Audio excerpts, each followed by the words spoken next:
अस्सलाम वालेकुम। स्टार्ट करेंगे रेकरेंस रिलेशन। रेकरेंस रिलेशन क्या होता है? जो सिंपली वर्ड है ना रेकरेंस, इसका मतलब है जो चीज बार बार बार बार रिपीट हो रही है। ठीक है, ये वो रिलेशन है जो बार बार यूज होगा, रेकरेंस रिलेशन। मैथमेटिकली जब हम कहते हैं रेकरेंस रिलेशन जो है ना is an equation according to which the nth term of the sequence of number is equal to the sum combination of the previous term। कि एक nth टर्म है सीक्वेंसेस की जिसमें प्रीवियस टर्म्स इंक्लूड हो रही है। ये सिंपली डेफिनेशन है, बाकी जो बुक की डेफिनेशन है हम इसको डिस्कस कर लेते हैं। रिकरेंस रिलेशन जो है इसमें है let a n be a sequence. A n जो है वो हमारे पास एक सीक्वेंस है, then the recurrence relation for the sequence a n is an equation. तो ये आपके पास जब ए एन एक सीक्वेंस होगी, जो रेफरेंस रिलेशन होगा ना of the sequence a n का, ए एन सीक्वेंस जो उसका जो रेफरेंस रिलेशन है ना वो क्या होगा? वो एक इक्वेशन होगी that express a n in term of one or more of previous term of the sequence. अब वो ए एन जो है ना वो एक एक्सप्रेशन की फॉर्म में होगा। एक्सप्रेशन यानी कि वो समटाइम इक्वेशन होगी, जैसे कि ए एन इज इक्वल है 3x+2, ये ऐसे एक एक्सप्रेशन सिंपली कह रहे हैं। लेकिन यहाँ पर जब हम आएंगे तो ये जो है ना ये एक्सप्रेशन क्या कह दिया गया है, इसके अबाउट बता दिया गया है कि ये जो आपके पास एक्सप्रेशन ए एन होगा ना इन टर्म्स ऑफ वन, इसमें इसकी जो टर्म्स है, दो टर्म्स है, या देखिए अब टर्म्स में कंडीशन क्या है? वन और मोर, एक या एक से ज्यादा ऑफ द प्रीवियस टर्म। किसकी? प्रीवियस टर्म की ऑफ द सीक्वेंस। सीक्वेंस की जो प्रीवियस टर्म है, जैसे ये ए एन है ना, तो इसकी प्रीवियस क्या होगी? ए एन -1 होगी, प्लस उससे प्रीवियस क्या होगी? ए एन -2 होगी। तो ये इस तरह से ये जो एक्सप्रेशन बनेगा ना, तो ये आपका क्या होगा? रेकरेंस रिलेशन होगा। A sequence is called the solution of a recurrence relation if its terms satisfy the recurrence relation। कोई भी सीक्वेंस जो है वो सोल्यूशन होती है रेकरेंस रिलेशन का जब उसकी जो टर्म्स होंगी ना वो सेटिस्फाई कर रही होंगी रेकरेंस रिलेशन की कंडीशन। ये जो है देखिए, मतलब हमारे पास एक सीक्वेंस गिवन है, हम कह रहे हैं वो जो सीक्वेंस है ना वो रेकरेंस रिलेशन को यूज करते हुए आई है हमारे पास। अगर वो उसको यूज करते हुए आई है तो वो रेकरेंस रिलेशन की जो कंडीशन है जब हम उसमें वैल्यू पुट करते तो वो उसको सेटिस्फाई करेगी। इसके अबाउट जो है ना फर्दर हम एग्जांपल करेंगे तो ये ज्यादा कॉन्सेप्ट अच्छी से इसका क्लियर हो जाएगा। आते हैं जी इस पे एग्जांपल्स पे। एग्जाम्पल नंबर 1 है हमारे पास, let a n be a sequence that satisfy the recurrence relation. A n हमारे पास एक सीक्वेंस है जो ये सेटिस्फाई कर रही है रेकरेंस रिलेशन को। अब रिलेशन कौन सा है? ए एन इज इक्वल है a n -1 minus a n -2। देखिए उसकी प्रीवियस टर्म ए एन से और उससे previous term N, n-1 n-2। जैसे कि सिंपली अगर हमारे पास n जो है ना, अगर हम कहते हैं n3 है, तो n3 होने से मुराद है कि हमारे पास a3 इज इक्वल है a3 -1 2 -2। तो ये हमारे पास किस तरह से बन गई? ये हमारी ये सीक्वेंस बन गई। ये सिंपली मैंने सिर्फ समझाने के लिए n इज इक्वल टू 3 लिया। ये जो है ना रेकरेंस रिलेशन ये इस फॉर्म में जाएगा। फॉर, अब यहाँ पर उन्होंने एन पे कंडीशन दे दी, for n is equal to 2 3 and so on 4 and so on. Suppose that a nought is equal to 3 and a one is equal to 5। ये दोनों भी आपको गिवन है, find A2 and A3।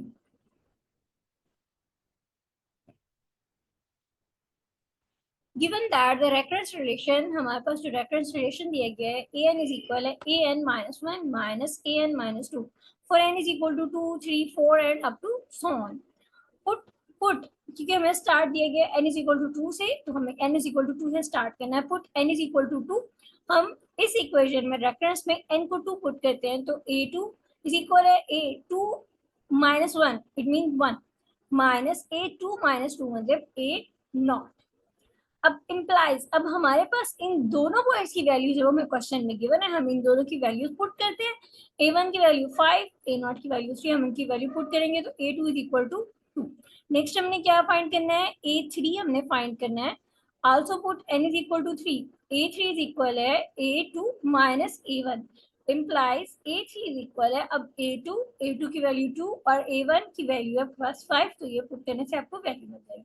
Similarly, we can find the next terms इसी तरह से हम जो बाकी टर्म्स है उनको भी फाइंड कर सकते हैं, कौन कौन सी, a5, a6 and so on. अब नेक्स्ट इक्वेशन है जिसमें नेक्स्ट एग्जांपल करते हैं। नेक्स्ट एग्जांपल में हमने क्या है बताने की जो रेकरेंस रिलेशन है वो किस तरह से इक्वेशन को सेटिस्फाई कर रहा होता है। जो ऊपर हमने पढ़ी थी ना line, last a sequence is called the solution, कि ये सीक्वेंस जो है ये कभी रेकरेंस रिलेशन का सॉल्यूशन बनती है और ये किस तरह से इसको सेटिस्फाई करती है। ये जो एग्जांपल नंबर 2 है उसमें हम ये वाली चीज डिस्कस करेंगे। एग्जांपल नंबर 2 में given that the reference relation an is equal to an minus 1 minus 2n minus 2 for n is equal to 2, 3, 4 and up to so on, check whether the sequence an is a solution of the given relation if। हमें check करना है कि ये जो है a n जो है ये हमारी जो हमें सोल्यूशन ये सीक्वेंसेस दी हुई है क्या ये सोल्यूशन बना रही है इस डिफरेंस रिलेशन का या नहीं। तो हमने वो चेक करना है। ए एन इज इक्वल है 3n, फर्स्ट हमें गिवन है जी। अब हम चेक करेंगे गिवन द रेफरेंस रिलेशन। अब हमें जो गिवन रेफरेंस रिलेशन है वो है ए एन इज इक्वल है 2an-1 minus a n minus 2 for n is equal to 2, 3, 4 and up to so on. One part start करते हैं। Sequence a n is equal है 3n। अब sequence की हमें प्रीवियस दो टर्म्स बनानी पड़नी है कि हमारे पास n-1 टर्म क्या होगी और n-2 टर्म क्या होगी। तो हम इसी टर्म में से निकालते हैं। ए एन है तो n को रिप्लेस कर देंगे n-1 से, तो ये हमारी डिस्टेंस हो जाएगी a n-1 3n-1, n की जगह पे n-1, तो ये हमारे पास 3n-3। इसी तरह से n-2 के लिए भी हम an-2 इज इक्वल है 3n-2, तो ये 3n-6। तो हमारे पास an-1 और an-2 दोनों की वैल्यूज आ गई हैं। Putting all the values in the given relation on the right hand side of the given sequence gives. अब हमें जो गिवन सीक्वेंस दी गई है, हमें गिवन जो रेकरेंस रिलेशन दिया गया है वो ये दिया गया है। हम इस रेकरेंस रिलेशन में ये वैल्यूज को पुट करते हैं तो क्या हमारा ए एन जो है वो 3n के इक्वल आता है या नहीं, हमें ये सेटिस्फाई करती है या नहीं, हमने ये चेक करना है। तो हमने इसमें वैल्यूज पुट करनी। ए एन इज इक्वल है 2 इंटू 3n-3। an-1 की जगह पर उसकी वैल्यू पुट की 3n-1 एंड माइनस an-2 की वैल्यू की जगह पर पुट करेंगे। तो ये मल्टीप्लाई होगा और ये माइनस से जाके मल्टीप्लाई होने के बाद हमारी जो टर्म्स हैं वो कैंसिल हो जाएंगी सीक्वेंस वाइज। इस टर्म से कैंसिल हो जाएगी और 6n-3n, तो ये आपके पास 3n आ गया। तो ये क्या शो कर रहा है, which shows that it is the solution. क्यों, क्योंकि दोनों हमारे पास ये 3n के इक्वल आ रहे हैं और ये सीक्वेंस हमारे पास an जो ये भी 3n के इक्वल है। तो हमारे पास ये जो सोल्यूशन है ये सेटिस्फाई कर रहा है रेफरेंस रिलेशन। नेक्स्ट मूव करते हैं। गिवन रेफरेंस रिलेशन जो दिया गया है वो हमारे पास ये है for n is equal to 2, 3, 4 up to so on. अब बी ऑप्शन में हमें सीक्वेंस दे दी गई है ए एन इज इक्वल है 2 पावर n। अब ने इसी तरह से हमने इसको भी करना है रेफरेंस रिलेशन में, जिस तरह से प्रीवियस वैल्यूज टर्म दी है उसी तरह से हमने रिप्लेस करना है। रिप्लेस n बाय n-1 और n-2। हमें रिप्लेस करना है n को n-1 टर्म से और n-2 टर्म से। वी गेट, अब हम क्या हासिल कर सकते हैं, ए n-1 इज इक्वल है 2 पावर n-1। तो ए n-1 और 2 पावर n-1 एंड देखिए अब पहले पुट कर रही तो ये हमारे पास आ रही है और n-2 को पुट करेंगे तो n-2। Putting all the values in the given reference in the given relation on the right hand side gives। अब हम ये वैल्यूज जो है जब उसको राइट हैंड साइड में पुट करेंगे तो हमें क्या मिलता है, हमें मिलता है ए एन इज इक्वल है 2 multiply by 2 power n-1 minus 2 power n-2। अब देखिए यहाँ पर हम इसमें इसको करते हैं, जब ओपन करेंगे तो ये इसकी पावर क्या है 1 है। ये थोड़ा सा ना मैं इसको साइड पे सॉल्व कर देती हूँ। 2 इंटू 2n-1, ये हमारे पास सिंपली पहले इसको सॉल्व कर लेते हैं। तो ये 2 इसकी पावर में 1 है, जब ये टर्म इनके साथ मल्टीप्लाई होंगी प्लस n-1 तो ये आपकी -1 और +1 कैंसिल हो जाएगा, ये रह जाएगा 2n-2 पावर n। तो यहाँ पर हमारी जो रिमेनिंग आ रही है यहाँ से ऑनवर्ड, इस साइड पे ले चलती हूँ, यहाँ से स्टार्ट करते हैं। ये इज इक्वल आ जाना है 2 power n minus 2 power n-2। ठीक है, अब इसको देखिए फर्दर हम किस तरह से सॉल्व कर सकते हैं। 2 पावर n क्योंकि दोनों में कॉमन है तो इसको पहले सीक्वेंस वाइज निकालते हैं। 2 पावर 2n इंटू 2 पावर -2। ठीक है, यहाँ पे डायरेक्ट निकाल दिया गया तो मैं इस तरह से आपको बताना चाह रही थी। अब इसको हम 2 पावर n को जब कॉमन करेंगे तो हमारे पास क्या आएगा 1 माइनस 2 पावर माइनस 2, क्योंकि माइनस है तो माइनस की वजह से ये डिनोमिनेटर में जाके क्या हो जाएगी, ये हमारे पास इस तरह से नेक्स्ट हम इसको सॉल्व करेंगे। 2 पावर n कॉमन आ रहा है माइनस माइनस 1/4 मीन्स 2 पावर 2, तो ये आपके पास 4 आ जाएगा। जब इसको सॉल्व करेंगे ये 3/4, अब 3/4 ये जो डिनोमिनेटर में 4 है मतलब 2 पावर n माइनस 2, यहाँ पे माइनस ये 2 आएगा ना, 2 पावर 2 आएगा, जब ये इसको नोमिनेटर में लेके आएंगे हम तो ये -2 हो जाएगा और ये इसकी पावर में चला जाएगा। तो 3.2 पावर n माइनस 2 जो कि कभी भी इक्वल नहीं हो सकता है 2 पावर n के, thus it is not the solution of the reference relation. तो ये हमारा जो ये रेफरेंस रिलेशन का सोल्यूशन नहीं होगा। इसी तरह से सी पे आते हैं। सी पार्ट हमें गिवन दिया गया है, given reference relation an minus 2 n minus 1 minus an minus 2 for n is equal to 2 3 so on up to 4 so on। C part है an is equal to 5। अब ये जो सीक्वेंस है इसके अंदर n की कोई भी वैल्यू नहीं है, जिसमें कोई वेरिएबल नहीं है n, तो रिप्लेस करेंगे हम n को बाय n माइनस 1 और n माइनस 2, तो हम सिर्फ राइट हैंड साइड पे रिप्लेस होगा, लेफ्ट हैंड साइड पे सॉरी, राइट हैंड साइड पे इसकी टर्म ही नहीं है तो राइट हैंड साइड पे रिप्लेस नहीं होगा। पुटिंग ऑल द वैल्यूज, जब हम इसको रिप्लेस करेंगे देखिए हमारी an माइनस 1 भी इज इक्वल टू 5 और an माइनस 5 माइनस 2 जो है वो भी इज इक्वल टू 5 ही आ जाएगा। अब जब हम इसमें वैल्यूज पुट करेंगे तो हमारे पास 5 आ रहा था, it is a solution of the recurrence relation. तो ये हमारी इक्वेशन जो है सेटिस्फाई हो रही है, तो ये रेकरेंस रिलेशन का सोल्यूशन। यहाँ पर ये किस तरह से सोल्यूशन बनेगा, क्यों, क्योंकि हमारी जो इक्वेशन एक्सप्रेशन दिया गया है हमें रेकरेंस रिलेशन वो 2n माइनस 1 है। अगर ये 2 टर्म ना हो तो 5 माइनस 5 ये 0, ये कभी भी रेकरेंस रिलेशन नहीं बनेगी, सेटिस्फाई नहीं करेगा, लेकिन हमारी जो रिलेशन है वो थोड़ी सी डिफरेंट है। सॉल्विंग रेफरेंस रिलेशन, अब हम सॉल्व करते हैं रेफरेंस रिलेशन को। तो before the solution of reference relation it is necessary to given some basic definitions and concepts which will be used in the solution. क्योंकि सॉल्यूशन में use होंगे हमारे पास वो वाले, हम उन कॉन्सेप्ट्स को डिस्कस करते हैं। अब नेक्स्ट जो टॉपिक स्टार्ट हो रहा है वो लीनियर होमोजीनियस रेफरेंस रिलेशन। अच्छा, आपने ये जो टॉपिक है इसको लीनियर होमोजीनियस डिफरेंशियल इक्वेशंस में पढ़ा, होमोजीनियस नॉन होमोजीनियस आपने दो तरह से डिफरेंशियल इक्वेशन में पढ़ी हुई हैं। होमोजीनियस इक्वेशंस पढ़ी हैं, नॉन होमोजीनियस पढ़ी हैं और लीनियर इक्वेशंस, लीनियर होमोजीनियस। अब जो लीनियर जब होमोजीनियस के साथ लगता है तो इसकी कुछ कंडीशंस होती हैं लीनियर होमोजीनियस इक्वेशन होने के लिए।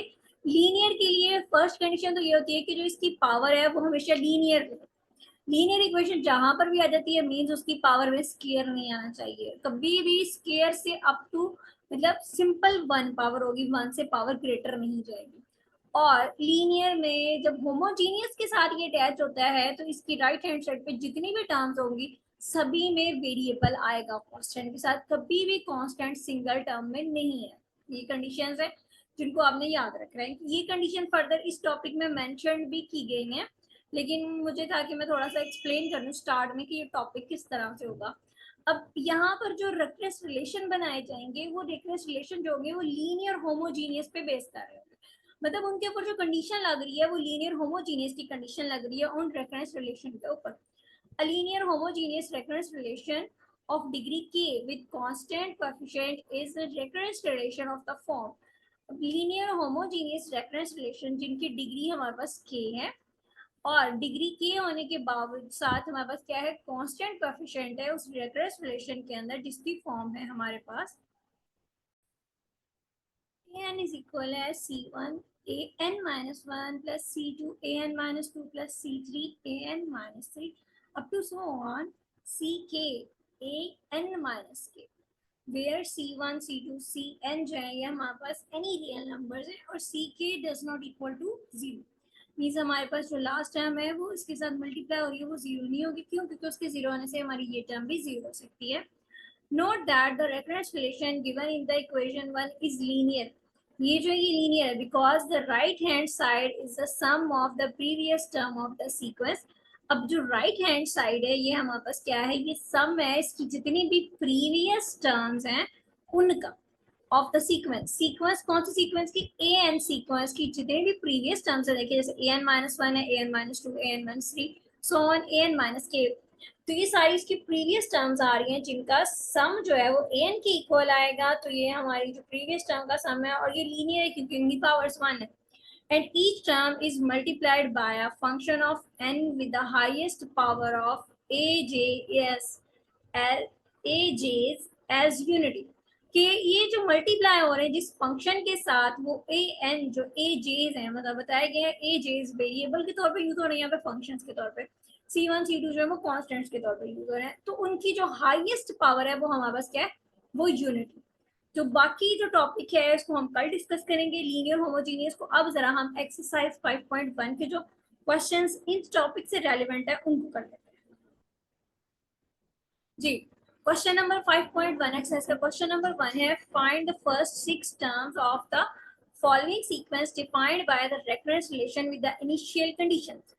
हमारे पास जो रेकरेंस रिलेशन दिए गए हैं हमने उसकी फर्स्ट 6 टर्म्स फाइंड करनी है और उसकी इनिशियल कंडीशन भी हमें गिवन है कि a नॉट इज इक्वल है -1 और a n इज इक्वल है -2 a n -1 for n is equal to 1 2 so on 6 हमने फर्स्ट टर्म्स फाइंड करनी जी। 1 पार्ट करते हैं solution. a n is equal है -2 a n -1 for n is equal to 1 2 so on और a not is equal है -1।